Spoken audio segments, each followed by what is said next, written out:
Olá, está no ar mais um Alesp Conecta, o programa aqui da Rede Alesp, que aborda temas muito importantes e relacionados ao interesse público. Questão de saúde, segurança pública, você fica por dentro de tudo que acontece aqui em São Paulo. E hoje vamos falar sobre uma doença importante e muito silenciosa, que é a osteoporose. Vamos conversar com a reumatologista, a doutora Kathleen Daniotti. Seja bem-vinda aqui ao Alesp Conecta, doutora. Olá, Carol, obrigada, é um prazer estar aqui com vocês. Doutora, para a gente iniciar esse nosso bate-papo, eu queria que você explicasse o que são as doenças reumatológicas, né? A gente ouve esse nome aí, reumatologista, a gente não sabe muito bem a especialidade do que essa especialidade cuida, né? Sim, Carol, então eu queria dizer que eu estou aqui em nome da Sociedade Catarinense de Reumatologia para a gente falar um pouquinho sobre osteoporose. E também, no geral, como as doenças reumatológicas. A gente percebe mesmo que há muita dúvida sobre o que o reumatologista faz, né? Então, o reumatologista é um médico essencialmente clínico, que ele investiga doenças do aparelho locomotor e principalmente doenças autoimunes, como lúpus, artrite reumatoide, espondiloartrites, e aí um foco maior, né, referente a esse mês de outubro, sobre a osteoporose também.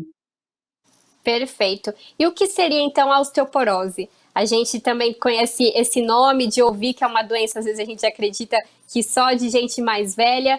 O que é essa doença? Então, Carol, a osteoporose ela é caracterizada pela diminuição da massa óssea. Com o passar dos anos, o osso vai ficando, então, um pouco mais fraco, mais poroso e aí mais suscetível a fraturas. E isso sim acontece com o decorrer da idade. Acontece em pessoas mais jovens, isso ligado a outros fatores de risco, principalmente ao uso crônico de corticoides e outras doenças. E quais são os principais sintomas, né? A gente ouve falar que a osteoporose é uma doença silenciosa, né? Não causa tanta dor, assim como um sintoma, né? Apenas quando acontece alguma fratura já. Mas tem algum sintoma que a pessoa pode identificar e pode indicar que ela deve procurar um reumatologista? Então, Carol, como você falou mesmo, é uma doença silenciosa, então ela é uma doença assintomática. Nós não temos nenhum fator, nenhum sintoma que nos alerte, exceto quando o paciente já fraturou. E aí lembrar que a gente quer fazer o diagnóstico da osteoporose antes que essa fratura aconteça, antes que ele receba o diagnóstico de osteoporose. A gente precisa ficar alerta na história familiar. O que pode nos alertar, então? Um parente de primeiro grau que já teve uma fratura osteoporótica, então uma fratura de fêmur, pai, mãe, irmãos, pacientes com hipotiroidismo, diabetes, alguma doença reumatológica crônica, como artrite reumatoide, lúpus, pacientes que fizeram cirurgia bariátrica, etilistas. Essas são as pessoas que a gente deve talvez investigar até mais cedo a osteoporose. Mas se a gente for falar de um sintoma específico, ela não dá um sintoma, exceto se ela já fraturou. Aí as principais fraturas são as vertebrais, que essa sim pode vir a dar algum sintoma, mas a gente sabe que até 2/3 dos pacientes que fraturam a coluna podem não ter ainda sintoma. Então, às vezes, mesmo com a fratura, o paciente demora para ter sintoma. Perfeito. E aqui no Brasil estima-se que cerca de 10 milhões de pessoas, então, sejam diagnosticadas com a osteoporose, né? É muita gente e eu queria saber se tem como se prevenir dessa doença tão silenciosa. Tem sim, Carol. Então, isso aí a gente já começa, idealmente, desde a infância, com os bons hábitos alimentares, de atividade física, e principalmente em relação ao cálcio. Então, a gente começando na infância, uma boa ingesta de cálcio e derivados, você vai construindo uma massa óssea, e aí isso te faz mais forte e em um momento, se você vier a desenvolver alguma doença autoimune, você já está com a tua estrutura óssea fortificada. Então, a ingesta, sim, ao decorrer da vida de cálcio, de exercícios físicos, principalmente lembrando no equilíbrio, porque a osteoporose ela acontece pela diminuição da massa óssea com o passar do tempo, mas grande parte das fraturas acontecem porque o paciente vem a cair, né, e aí vem a fraturar. Então, um paciente que consegue ter essa linha já de uma boa atividade física, isso acaba melhorando tudo, sim. Você falou principalmente dessa questão da alimentação, né? Principalmente desde quando é criança. E o adulto também deve ter essa questão, se preocupar com essa questão da alimentação, fazer exercícios físicos. Eu queria que você destacasse quais são as principais mudanças de hábito que podem ajudar, então, na prevenção e também no cuidado da osteoporose. Sim, Carol, então a ingesta alimentar, lógico, ajuda muito. A gente fala muito da ingesta de cálcio. A gente até ouve muito falar de uma certa moda que o leite inflama, que não deve ser tomado leite. Isso a gente sabe que é uma inverdade. O leite é uma das maiores fontes de cálcio, então quando a gente fala do leite, a gente fala no geral o leite e os seus derivados, iogurte, queijo, coalhadas, tudo que você consegue ter uma fonte de cálcio maior. E por que a gente insiste tanto em leite? Porque lá é a maior fonte de cálcio. A gente tem sim o cálcio proveniente das folhas verdes, mas a gente precisa lembrar que o organismo ele não absorve tão bem o cálcio proveniente da fonte vegetal quanto ele absorve da fonte animal. Por isso que a gente acaba insistindo tanto nessa ingesta de leite. E aí, falando um pouquinho mais também, a gente precisa lembrar da vitamina D, que ela é essencial para a fixação, né, do cálcio. O ideal seria uma exposição aí mais ou menos de 15 minutos de sol por dia. Não é todos os pacientes que a gente consegue, até por ritmo de trabalho, e até alguns pacientes não podem, né, ter essa exposição solar, que é o caso dos nossos pacientes com lúpus. Então a gente faz a suplementação com a vitamina D.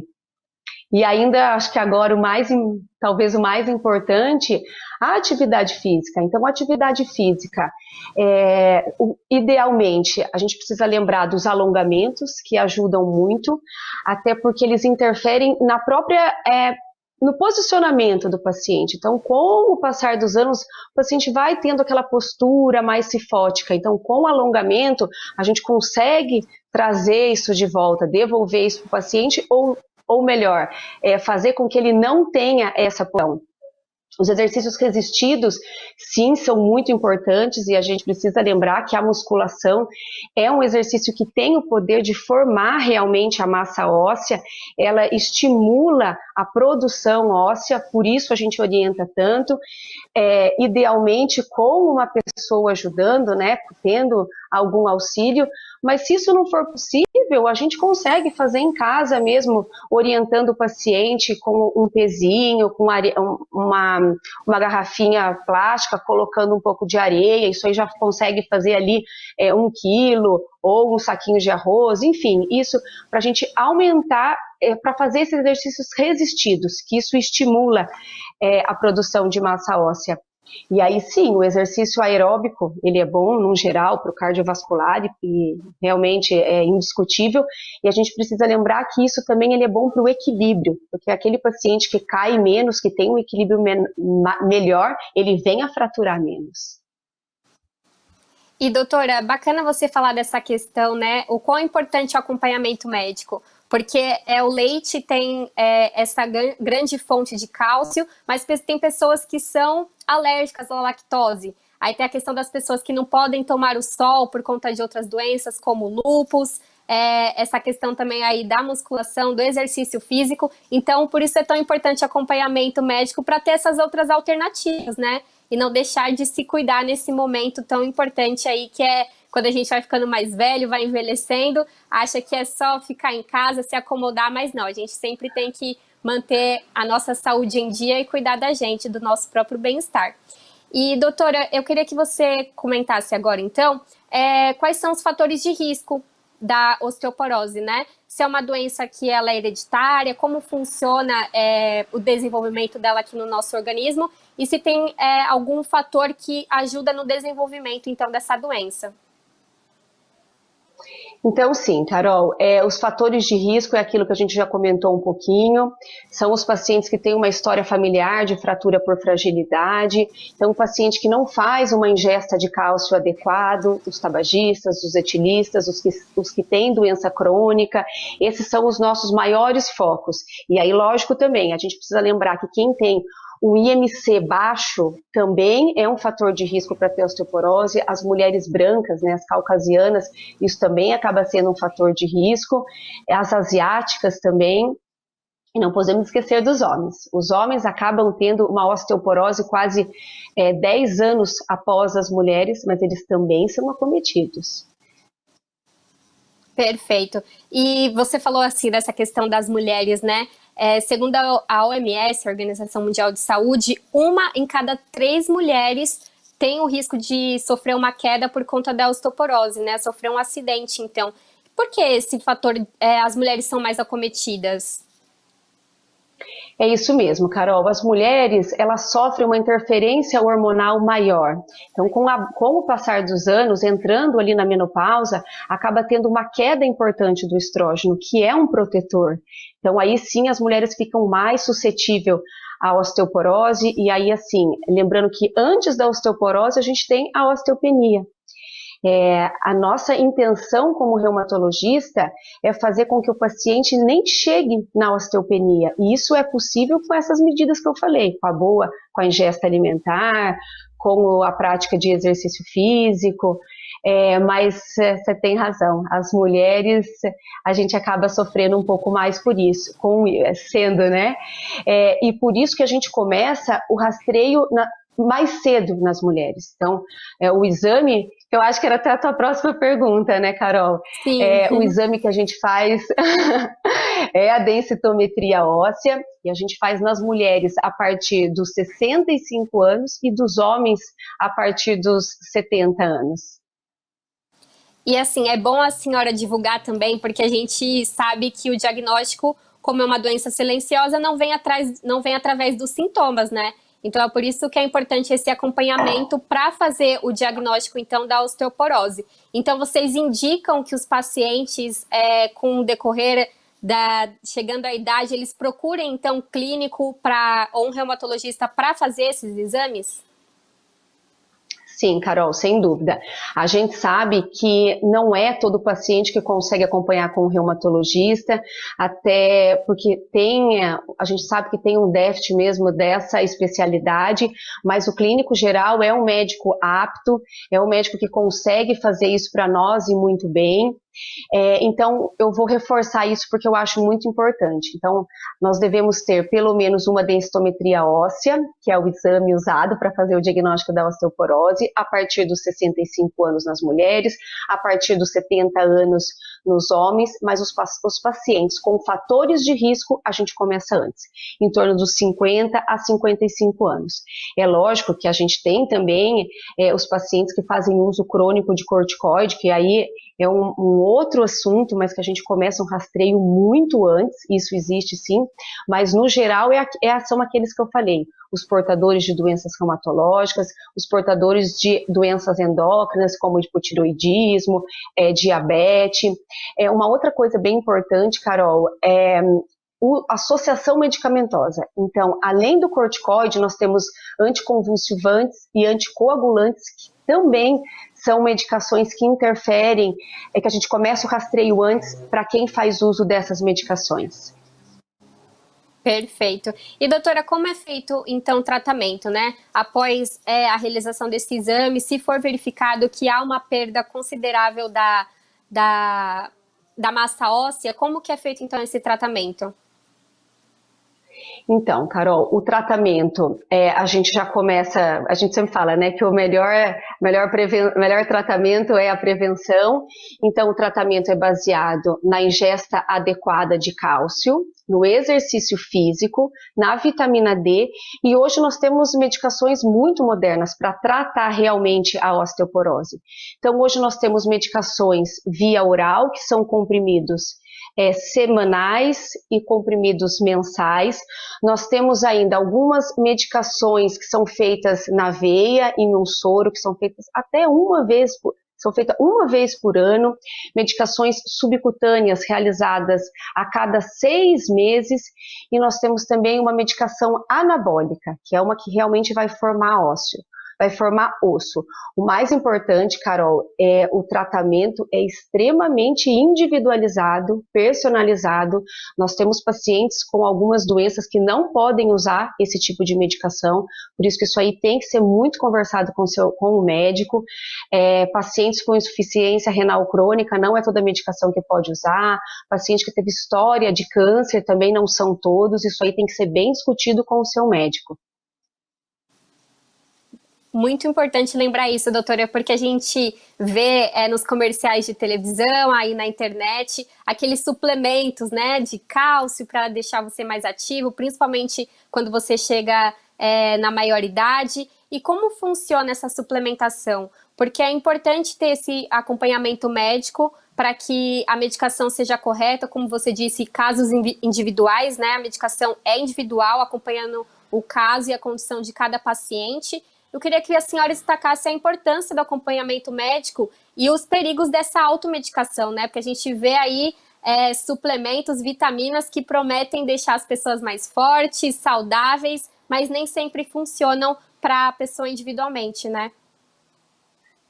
Carol, a gente vê muita moda hoje e até propaganda em televisão com isso, mas principalmente o cálcio, a gente faz a suplementação de cálcio para aquele paciente que não consegue ter a ingesta suficiente. E mesmo assim, a gente orienta sempre para o paciente que a melhor fonte de cálcio é o alimento. O cálcio comprimido, dependendo de doses, com o decorrer da vida, o tempo que ele vai usar, ele pode vir a depositar nos vasos e vir a deixar os vasos mais enrijecidos, isso aí favorecendo ao maior risco cardiovascular.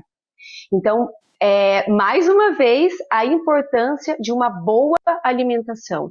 Então, isso que a gente vê, vamos tomar cálcio, eu não tomo cálcio, a gente só vai passar para aquele paciente que não tem uma ingesta adequada. E mesmo assim, o nosso papel como médico é sempre orientar o paciente para que ele consiga ter a fonte através da alimentação, porque tem efeito colateral. Pacientes com litíase renal têm muitas complicações com a ingesta de comprimidos. A gente sabe que o idoso já tem uma alteração intestinal e o cálcio comprimido pode vir a trazer uma obstipação intestinal também. Então, tem efeitos colaterais, não é algo que a gente pode tomar sem orientação.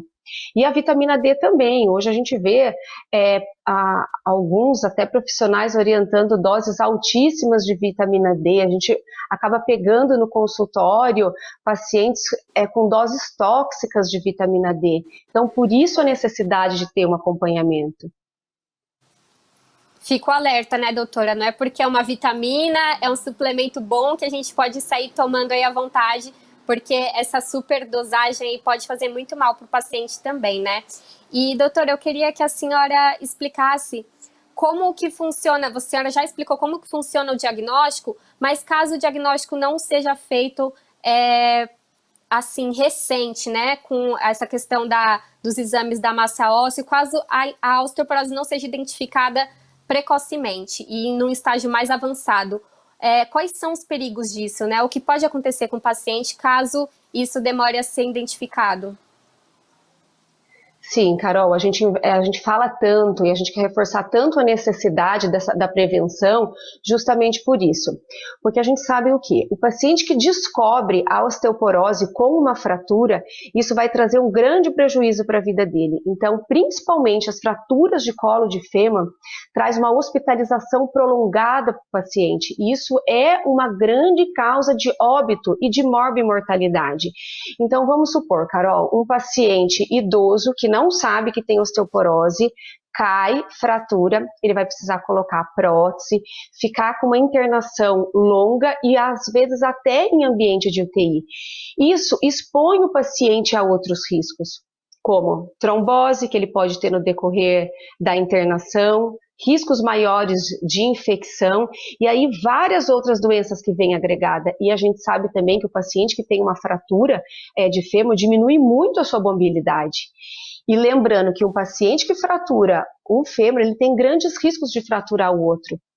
Então, o nosso principal alerta e a tentativa de fazer o diagnóstico precoce é para que realmente a gente consiga pegar o paciente antes da fratura. E isso muda a vida do paciente. Com certeza, né? É muito perigoso uma queda, por exemplo, doméstica, né? A gente sabe quantas pessoas sofrem esses acidentes domésticos. Isso pode ser muito grave, né? Como a senhora bem lembrou, essa questão da fratura, né? Isso pode levar também a ser fatal. E, doutora, eu queria então que a senhora deixasse um recado aí para os nossos telespectadores, mais uma vez alertando sobre a importância do acompanhamento médico, de identificar não só a osteoporose, mas também outras doenças. Como a senhora disse, o melhor tratamento é a prevenção. E mais uma vez também agradecer a participação da senhora aqui no Alesp Conecta de hoje. Olá, Carol, eu que quero agradecer. E assim, eu queria te deixar de mensagem para que os pacientes procurem o reumatologista, se for possível, discuta com o seu reumatologista, quem já tem o seu médico, sobre o benefício de leite e seus derivados, de cálcio, a prática de atividade física, que é fundamental, e é lógico, o acompanhamento com os exames periódicos e com esse exame de imagem, que é a densitometria óssea, que a gente falou tanto. E, doutora, uma das consequências, né, de identificar a osteoporose avançada é quando o paciente já fratura, tem uma queda principalmente em casa. E como os familiares podem ajudar aí, então, a ter um local mais seguro, né, a ajudar a evitar essas quedas no local doméstico? Isso, Carol, extremamente importante a sua pergunta, porque a gente percebe que às vezes a casa do paciente é uma armadilha para ele. E o que a gente pode fazer para mudar? Então, o paciente ele acaba fraturando porque ele cai porque na casa às vezes tem sapatos no meio da casa, os móveis dispostos de uma forma errada. Às vezes o paciente à noite levanta para ir ao banheiro, encontra uma cadeira, um obstáculo. Lembrando também que um dos maiores lugares de queda é dentro do banheiro. A importância da gente colocar aquelas barras dentro do banheiro para os idosos, porque a gente sabe que eles têm um hábito urinário alterado, levantam mais vezes durante a noite e podem sim se desequilibrar e vir a cair. Então, se a gente lembrar das barras, dessas armadilhas, a gente consegue ajudar muito eles. Os tapetes, então a disposição de como ficam os móveis e essas armadilhas é um alerta importante. Brinquedos, né, também, às vezes o paciente mora com alguma criança, é sempre deixar a casa um pouquinho mais organizada, né, não deixar objetos espalhados e, como a senhora bem lembrou, a questão das barras, que muitas vezes as pessoas hesitam em instalar, mas que também é de grande ajuda a esse paciente. E, doutora, eu queria, para finalizar, fazer a pergunta referente a essa data tão importante, que é o Dia Mundial de Combate à Osteoporose, né? Então, qual que é a relevância de ter uma data direcionada a esse tema? Sim, Carol, então a gente sabe que o 20 de outubro é o dia de alerta da osteoporose. O mais importante é para você checar quando foi o seu último exame. Se caso você não fez, realmente fazer, procurar um médico, atentar-se para quem mais você tem na casa, conhecidos, vizinhos, para fazer os exames de acordo com o que a gente explicou, com as idades, com os fatores de risco, e lembrar que é uma doença que acomete até 200 milhões de pessoas em todo o mundo. E tem um componente social muito importante, porque se gasta muito com a osteoporose. A gente explicou aí no decorrer do vídeo o quanto de prejuízo isso traz ao paciente, de hospitalização prolongada, até em ambientes de UTI. Então, isso aí também acaba sendo um problema de saúde pública. Doutora, então, mais uma vez, obrigada pela sua participação aqui no Alesp Conecta de hoje. E mais uma vez agradecer a todos vocês que acompanham esse programa aqui na Rede Alesp. Se você quiser rever esse ou outro programa, é só acessar o nosso link no YouTube e também ficar ligado na nossa programação na Rede Alesp. Até a próxima!